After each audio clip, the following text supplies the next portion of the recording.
بسم اللہ الرحمن الرحیم۔ السلام علیکم ورحمۃ اللہ وبرکاتہ۔ آج ہم سورۃ بقرہ کی آیت نمبر 62 سے آغاز کریں گے، جس میں اللہ تعالیٰ نے واضح طور پر یہ بیان فرمایا ہے کہ اجر کا اصل حقدار کون ہے۔ اللہ تعالیٰ فرماتے ہیں ان الذین آمنوا والذین ہادوا والنصارى والصابئین من آمن باللہ والیوم الآخر وعمل صالحا فلهم اجرهم عند ربهم ولا خوف علیہم ولا هم يحزنون۔ بے شک جو لوگ ایمان لائے اور جو یہودی ہوئے اور نصرانی اور صابی، جو کوئی بھی سچے دل سے اللہ پر اور آخرت کے دن پر ایمان لایا اور اس نے نیک عمل کیے، تو ان کے لیے ان کا اجر ان کے رب کے پاس ہے، اور نہ ان پر کوئی خوف ہوگا اور نہ وہ غمگین ہوں گے۔ اب سب سے پہلے اس آیت کا پس منظر دیکھتے ہیں۔ اس کا پس منظر یہ ہے کہ جب حضرت سلیمان فارسی نے حضرت محمد صلی اللہ علیہ وسلم سے پوچھا کہ جو لوگ ہم سے پہلے گزر چکے ہیں اور انہوں نے آپ صلی اللہ علیہ وسلم کا دور نہیں پایا، تو ان کا کیا بنے گا؟ تو اس سوال کے جواب میں اللہ تعالیٰ نے یہ آیت نازل فرمائی۔ اللہ تعالیٰ نے اس آیت میں سب سے پہلے 4 مختلف گروہوں کا نام لیا ہے۔ سب سے پہلے والذین آمنوا، وہ لوگ جو ایمان لائے، یعنی جو حضرت محمد صلی اللہ علیہ وسلم پر ایمان لائے، یعنی مسلمان۔ اب اس سے مراد وہ تمام لوگ ہیں جنہوں نے زبان سے کلمہ ادا کیا۔ پھر فرمایا والذین ہادوا، یعنی یہودی۔ یہ لفظ ہود سے نکلا ہے، جس کے لغوی معنی رجوع کرنا یا توبہ کرنا ہے، یعنی وہ لوگ جنہوں نے بچھڑے کی پوجا کو چھوڑ کر اس سے توبہ کر اللہ کی طرف رجوع کیا۔ پھر فرمایا النصارى، یعنی نصرانی، عیسائی۔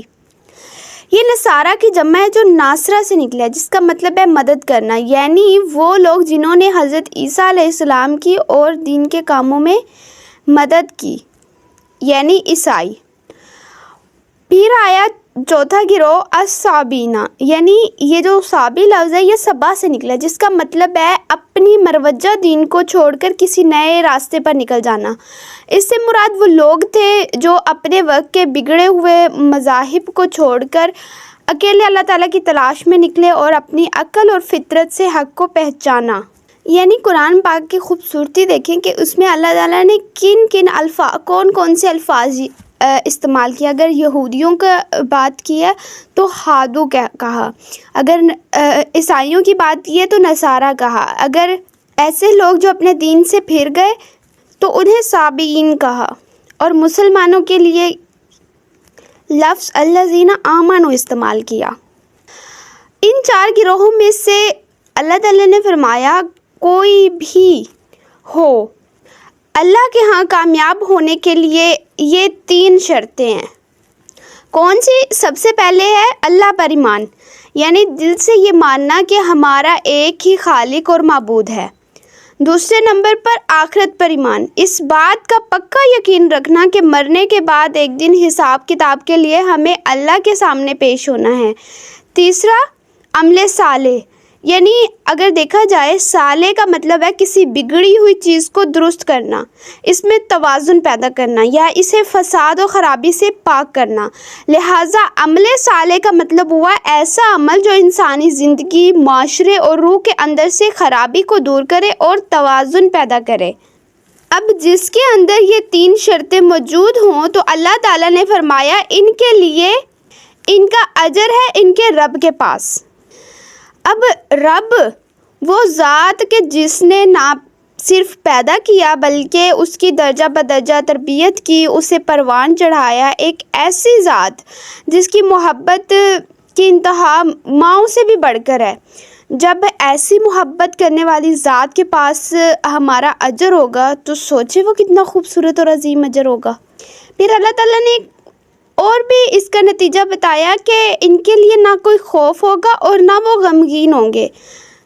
اب خوف جو ہمیشہ اپنے فیوچر کا، اپنے مستقبل کا ہوتا ہے، قیامت کے دن وہ خوف سے آزاد ہوں گے اور دنیا میں بھی آنے والے خوف سے انہیں آزادی ملے گی۔ اور پھر فرمایا غم، نہ انہیں کوئی غم ہوگا، یعنی پاسٹ کا، ہمیشہ ہمیں غم پاسٹ کا ہوتا ہے جو ہمارا گزر چکا ہے، یعنی ماضی کا۔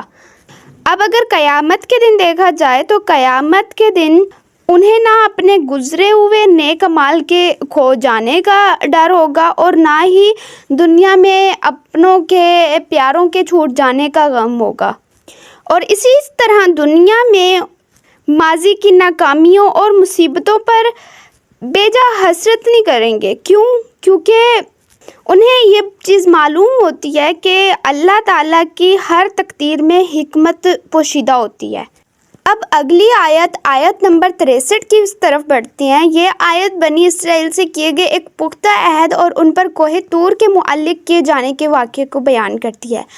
اللہ تعالیٰ فرماتے ہیں وَإِذْ أَخَذْنَا مِيثَاقَكُمْ وَرَفَعْنَا فَوْقَكُمُ الطُّورَ خُذُوا مَا آتَيْنَاكُمْ بِقُوَّةٍ وَاذْكُرُوا مَا فِيهِ لَعَلَّكُمْ تَتَّقُونَ، اور وہ وقت یاد کرو جب ہم نے تم سے پختہ عہد لیا اور تم پر طور کو بلند کیا اور فرمایا کہ جو کچھ ہم نے تمہیں دیا ہے اسے مضبوطی سے تھامو، اور جو کچھ اس میں ہے اسے یاد رکھو تاکہ تم پرہیزگار بنو۔ اب اللہ تعالیٰ نے اس میں جو فرمایا کہ وَإِذْ أَخَذْنَا مِيثَاقَكُمْ، اور یاد کرو جب ہم نے تم سے پختہ عہد لیا، اب اس عہد سے کیا مراد ہے؟ اس سے مراد توحید کے احکامات اور قوانین کی پابندی اور خدا کی وحدانیت پر قائم رہنے کا وہ پختہ عہد ہے جو بنی اسرائیل نے خدا سے کیا تھا۔ یعنی دین الہی پر عمل کرنا کوئی عام یا سطحی معاملہ نہیں ہوتا، بلکہ خالق اور مخلوق کے درمیان ایک پکا معاہدہ ہوتا ہے۔ پھر اللہ تعالیٰ نے فرمایا وَرَفَعْنَا فَوْقَكُمُ الطُّورَ، اور ہم نے تمہارے سروں پر طور پہاڑ کو بلند کیا۔ طور عربی زبان میں سرسبز و شاداب درخت والے پہاڑ کو کہتے ہیں، یہاں اس سے مراد کوہ طور ہے۔ جب انہوں نے اس عہد کا پاس نہیں رکھا تو اللہ تعالیٰ نے طور کو ان کے سروں پر بلند کیا۔ اس کا مطلب یہ ہرگز مقصد نہیں تھا کہ انہیں زبردستی ایمان کی طرف مائل کیا جائے، بلکہ انہیں الہی قانون کی عظمت اور اس عہد کی سنگینی کا احساس دلانا تھا تاکہ وہ غفلت سے بیدار ہوں۔ اس کے بعد اللہ تعالیٰ نے فرمایا خُذُوا مَا آتَيْنَاكُمْ بِقُوَّةٍ، اور جو کچھ ہم نے تمہیں دیا اسے مضبوطی کے ساتھ تھامو۔ اب مضبوطی کے ساتھ تھامنے سے مراد صرف لفظی گرفت نہیں ہے، بلکہ اس کا مطلب اللہ تعالیٰ کی تعلیمات کو پختہ عزم، خلوص اور غیر متزلزل اطاعت کے ساتھ تھامنا ہے۔ پھر اللہ تعالیٰ نے فرمایا وَاذْكُرُوا مَا فِيهِ، اور جو کچھ اس میں ہے اسے یاد کرو۔ یعنی اس کتاب کو یاد رکھنے کا کیا مطلب ہے کہ احکام الہی کو مسلسل ذہن میں رکھنا، ان پر غور کرنا اور ان کی بنیادی حکمت کو سمجھنا، اور روزمرہ کی زندگی میں فیصلے کرتے وقت احکام الہی کو ذہن میں حاضر رکھنا اور اس پر عمل درآمد کرنا، کیونکہ جو علم عمل میں نہ لایا جائے وہ عملاً بھلا دیا گیا ہی شمار ہوتا ہے۔ پھر اللہ تعالیٰ نے آخر میں فرمایا لَعَلَّكُمْ تَتَّقُونَ، تاکہ تم پرہیزگار بنو۔ یعنی ان مراحل پر عمل کرنا دراصل انسانی کردار ہی کی تشکیل ہے جو بندے کو متقی بننے جیسی صفات حاصل کرنے کے قابل بنا سکتی ہے۔ پھر اگلی آیت ان کی اسی وعدہ خلافی کے بارے میں بیان ہوئی ہے۔ اللہ تعالیٰ فرماتے ہیں ثُمَّ تَوَلَّيْتُم مِّن بَعْدِ ذَلِكَ فَلَوْلَا فَضْلُ اللَّهِ عَلَيْكُمْ وَرَحْمَتُهُ لَكُنتُم مِّنَ الْخَاسِرِينَ، پھر تم اس سخت عہد کے بعد بھی اپنے وعدے سے پھر گئے، پھر اگر تم پر اللہ کا فضل اور اس کی رحمت نہ ہوتی تو تم یقیناً خسارہ اٹھانے والوں میں سے ہو جاتے۔ اب جو اللہ تعالیٰ نے ان سے عہد لیا تھا ان پر کوہ طور کو مسلط کر کے انہوں نے اس عہد کو توڑا، اللہ تعالیٰ اسی کے بارے میں بیان فرما رہے ہیں ثُمَّ تَوَلَّيْتُم مِّن بَعْدِ ذَلِكَ، پھر تم نے اس کے بعد منہ موڑ لیا۔ یعنی وہ پختہ عہد جو تم سے لیا گیا تھا تم نے اس کو پکا کرنے کے بعد اس سے پیٹھ پھیری۔ اب یہاں پر تولیتم جو ہے وہ اس میں تولا کا مطلب ہے صرف جسمانی طور پر پیٹ پھیرنا نہیں، بلکہ عقیدے، اطاعت اور عمل سے انحراف کرنا، یعنی اس سے پیٹ پھیرنا۔ یعنی تم نے تورات کے احکام اور اللہ کے احکام پر عمل کرنے سے غفلت برتی۔ پھر فرمایا فلولا فضل اللہ علیکم ورحمتہ، پس اگر اللہ کا فضل اور اس کی رحمت نہ ہوتی، فلولا اگر ایسا نہ ہوتا، یہ ایک ایسا شرطیہ جملہ ہے جو بتاتا ہے کہ ایک ہلاکت خیز انجام تمہارا منتظر تھا، لیکن اللہ کی ان صفات نے تمہاری ڈھال بن کر تمہیں بچا لیا۔ وہ کون سی صفات ہیں؟ سب سے پہلے اللہ کا فضل یعنی فضل اللہ۔ فضل اس احسان یا عنایت کو کہتے ہیں جو انسان کو اپنی کسی استحقاق یا عمل کے نتیجے میں نہ ملا ہو، بلکہ محض دینے والے یعنی اللہ تعالیٰ کا عطیہ اور اس کی اطاعت ہو۔ اب اللہ تعالیٰ نے ان پر یہ فضل کیا کہ ان پر فوری عذاب نہیں نازل ہوا، توبہ کا دروازہ کھلا رکھا اور ہدایت کے لیے مسلسل انبیاء اور رسل کا سلسلہ جاری رکھا۔ یہ اللہ تعالیٰ کے فضل کا مظاہرہ تھا۔ پھر اللہ تعالیٰ نے دوسری صفت بیان کی کہ رحمت اللہ یعنی اللہ کی رحمت۔ رحمت سے مراد اللہ کی وہ خاص شفقت اور کرم ہے جس کے ذریعے اس نے ان کی توبہ کو قبول فرمایا اور انہیں گناہوں کی پاداش میں مکمل تباہی سے محفوظ رکھا۔ پھر فرمایا لَكُنْتُم مِّنَ الْخَاسِرِينَ، تو تم یقیناً خسارہ پانے والے میں سے ہو جاتے۔ یعنی کہ اب اس میں جو لام ہے نا، یہ تاکید کے لیے آیا ہے، یعنی اس بات کو ثابت کرتا ہے کہ اگر اللہ کا فضل اور اس کی رحمت ڈھال نہ ہوتی تو تمہاری تباہی حتمی اور یقینی تھی اور تم خسارے میں لازمی جاتے۔ اب اس میں جو الخاسرون ہے یعنی جو خسارہ ہے، اس سے کیا مراد ہے؟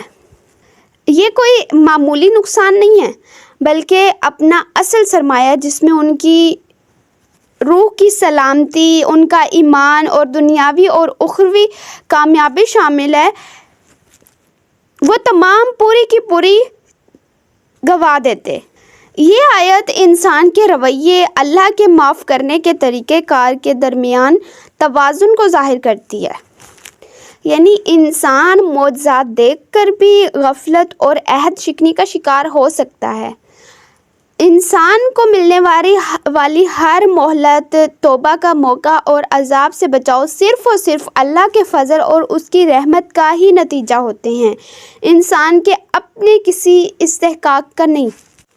اب اگلی آیت نمبر 65 میں اللہ تعالیٰ سبت یعنی ہفتے والوں کی بات کر رہے ہیں۔ اللہ تعالیٰ فرماتے ہیں وَلَقَدْ عَلِمْتُمُ الَّذِينَ اعْتَدُوا مِنْكُمْ فِي السَّبْتِ فَقُلْنَا لَهُمْ كُونُوا قِرَادَةً خَاسِئِينَ، اور یقیناً تم ان لوگوں کو اچھی طرح جانتے ہو جنہوں نے تم میں سے سبت یعنی ہفتے کے دن کے بارے میں حد سے تجاوز کیا تھا، تو ہم نے ان سے کہا ذلیل و خوار بندر بن جاؤ۔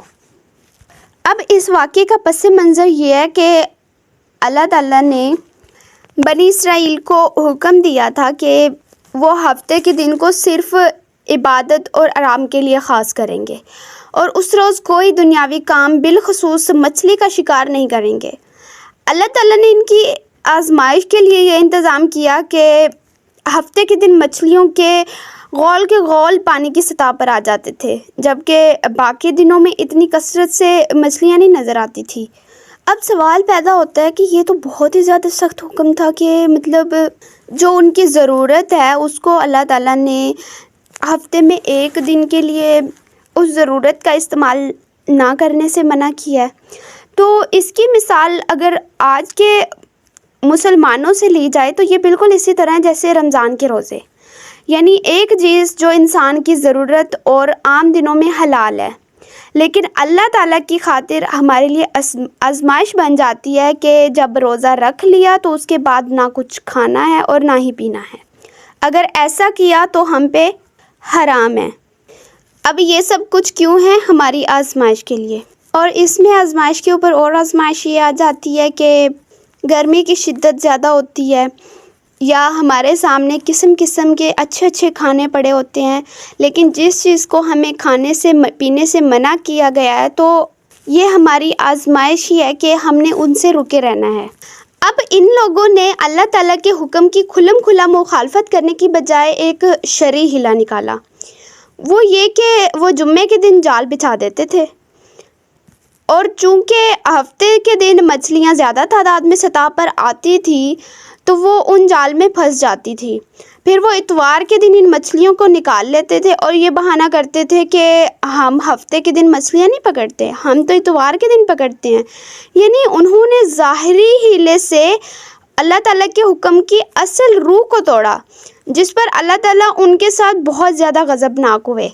اب اگر ان الفاظ کی تفصیلی وضاحت دیکھیں تو وَلَقَدْ عَلِمْتُمْ، اور یقیناً تم جانتے ہو، یعنی یہ بات تمہاری تاریخ کا ایک معروف اور عبرتناک باب ہے کہ جسے تم اچھی طرح سے جانتے ہو۔ الذین اعتدوا، یعنی وہ جنہوں نے حد سے تجاوز کیا، یعنی اللہ تعالیٰ کی مقرر کردہ حدود کو توڑا۔ اب حد یہ تھی کہ تمام دنوں میں شکار کرو، لیکن ہفتے کے دن شکار سے مکمل طور پر منع کیا گیا تھا، لیکن انہوں نے شرعی بہانہ بنا کر ہفتے کے دن اس حد کو توڑا۔ فَقُلْنَا لَهُمْ كُونُوا قِرَادَةً، تو ہم نے ان سے کہا تم بندر بن جاؤ۔ یہاں ہم نے کہا سے مراد اللہ تعالیٰ کا امر کن یعنی تکوینی حکم تھا، جس کے صدور ہوتے ہی ان کی حقیقت ہی بدل گئی۔ اب بندر بھی کیسے؟ خاصین یعنی ذلیل و خوار، یہ لفظ خسا سے بنا ہے، جس کے معنی ہے کسی چیز کو ذلت اور حقارت کے ساتھ دور کر دینا۔ یعنی جب انہوں نے حد سے تجاوز کیا تو اللہ تعالیٰ نے نہ صرف انہیں انسانی شکل سے محروم کر کے بندر بنا دیا، بلکہ انہیں معاشرے میں انتہائی حقیر اور ذلیل کر دیا۔ یعنی یہ واقعہ امت مسلمہ کے لیے ایک ابدی وارننگ کا کام کرتا ہے۔ یہ سکھاتا ہے کہ ہیلے، چالوں اور فریب کے ذریعے مذہبی قوانین کی خلاف ورزی کرنے کی کوشش کرنا کسی کو غضب الہی سے نہیں بچا سکتا، کیونکہ اللہ تعالیٰ ہمارے تمام ارادوں اور نیتوں سے پوری طرح سے واقف ہے۔ اب اگلی آیت نمبر 67 میں بیان ہو رہا ہے کہ کس طرح اللہ تعالیٰ نے ان کو سزا دے کر کہانی ختم نہیں کی، بلکہ اسے آئندہ آنے والوں کے لیے بھی عبرت بنایا۔ اللہ تعالیٰ نے فرمایا فَجَعَلْنَاهَا نَكَالًا لِمَّا بَيْنَ يَدَيْهَا وَمَا خَلْفَهَا وَمَوْعِظَةً لِلْمُتَّقِينَ، پھر ہم نے اس واقعے یا بستی کو ان لوگوں کے لیے جو ان کے سامنے موجود تھے اور جو ان کے بعد آنے والے تھے عبرتناک سزا کا ذریعہ بنا دیا اور پرہیزگاروں کے لیے نصیحت۔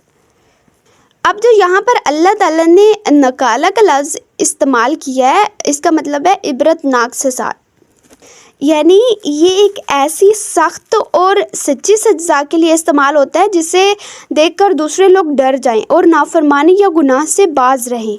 اب یہ جو سزا اللہ تعالیٰ نے انہیں دی تھی، یہ نہ صرف ان گناہ گاروں کی سزا تھی بلکہ دنیا کے لیے ایک نمونہ بھی تھا، تاکہ لوگ جان لیں کہ اللہ تعالیٰ کے احکامات کے ساتھ کھلواڑ یا ہیلہ سازی کا انجام کتنا ہولناک ہو سکتا ہے۔ اب یہ کس کس کے لیے عبرت تھی؟ لما بین یدیہا وما خلفہا، ان کے لیے جو ان کے سامنے تھے، یعنی اس بستی میں موجود اور ان کے ارد گرد جو موجود بستیاں تھیں ان کے لوگ جنہوں نے اسے اپنی آنکھوں سے دیکھا تھا، وما خلفہا یعنی اور بعد کے لوگ، یعنی قیامت تک کے لوگوں کے لیے یہ واقعہ عبرت ہے۔ پھر اللہ تعالیٰ نے آگے فرمایا وَمَوْعِظَةً لِلْمُتَّقِينَ، اور پرہیزگاروں کے لیے نصیحت۔ اب موعظتاً جو ہے یہ ایک ایسی نصیحت کو کہتے ہیں جو انسان کے دل کو نرم کر دے اور اسے برائی سے روک کر بھلائی کی طرف مائل کرے۔ اب یہ نصیحت خاص طور پر متقین کے لیے ہے، یعنی جو اللہ سے ڈرنے والا ہے وہی اس سے نصیحت حاصل کرتا ہے۔ اگر اس پوری آیت کا حاصل کلام دیکھے تو اللہ تعالیٰ فرما رہے ہیں کہ قوموں کی جو تاریخیں گزری ہیں وہ یوں ہی نہیں بیان کی جاتی، بلکہ ان کے عروج زوال میں آئندہ کی نسلوں کے لیے عبرت کا سامان ہوتا ہے، اور جو متقی ہوتے ہیں وہی اس سے نصیحت حاصل کرتے ہیں، کیونکہ جس کے اندر اللہ کا حقیقی خوف ہوتا ہے وہی ان واقعات سے سبق سیکھتا ہے۔ اللہ تعالیٰ سے دعا ہے کہ اللہ تعالیٰ ہمیں دنیا و آخرت کی بھلائیاں عطا فرمائے اور ہمیں جہنم کی آگ سے بچائے، آمین۔ خدا حافظ، فی امان اللہ۔